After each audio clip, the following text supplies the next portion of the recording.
Selamat HUT Paljaya ke-34. Sanitasi aman untuk Jakarta. Sanitasi aman untuk Jakarta.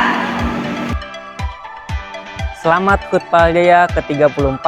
Semoga Paljaya semakin berkontribusi untuk Jakarta. Terus bersinar dan memberi makna untuk Jakarta. Tahukah kamu 80% limbah cair rumah tangga dibuang langsung tanpa pengolahan? Menurut Peraturan Menteri Lingkungan Hidup Nomor 68 Tahun 2016, air limbah domestik adalah air bekas sisa buangan aktivitas manusia yang berhubungan langsung dengan pemakaian air. Contohnya apa aja sih? Contohnya itu seperti air limbah dari kamar mandi, air buangan sisa dapur, sarana cuci tangan, tinja, dan urin. Nah, limbah domestik ini dibagi menjadi dua, yaitu ada limbah grey water yang berasal dari kamar mandi, kemudian dari dapur, dan black water yang berasal dari jamban, yaitu tinja dan urin. Lingkungan mempunyai daya dukung dan daya tampung karena pencemaran air limbah. Namun, daya dukung dan daya tampung terbatas sehingga harus diolah dulu sebelum dibuang.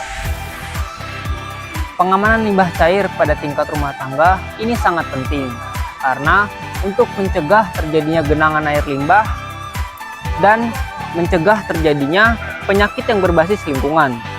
Nah, contohnya apa aja sih penyakit berbasis lingkungan yang disebabkan oleh air? Contoh salah satunya adalah diare.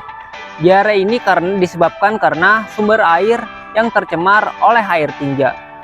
Nah, tadi kan sudah dijelaskan bagaimana jenis-jenis limbah domestik, ada black water dan grey water. Nah, black water ini yang berasal dari tinja dan urin harus disalurkan di septic tank dan yang dilengkapi dengan sumur resapan.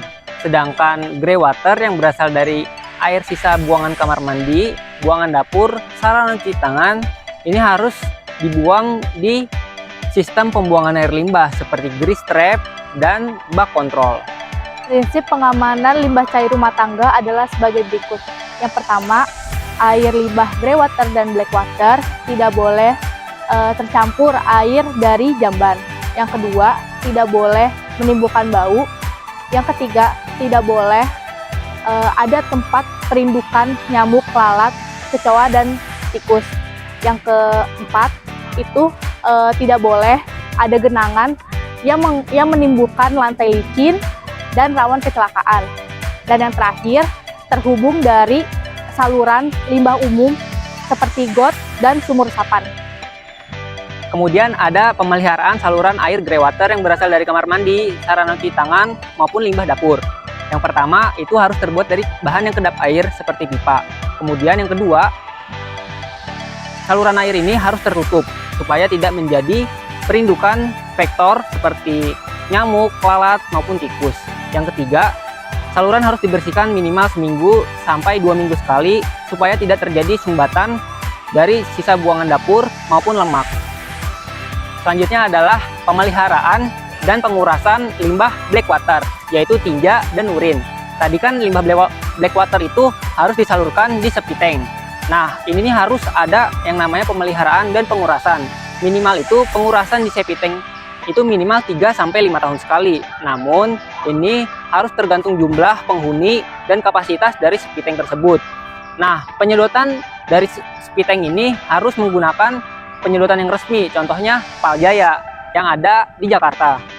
Dan yang terakhir, limbah black water ini harus dibawa ke IPLT, yaitu instalasi pengelolaan air limbah tinja yang ada di Jakarta, di Pulau Gebang maupun di Duri Kosambi. Selamat HUT Paljaya ke-34. Paljaya, sanitasi aman untuk Jakarta.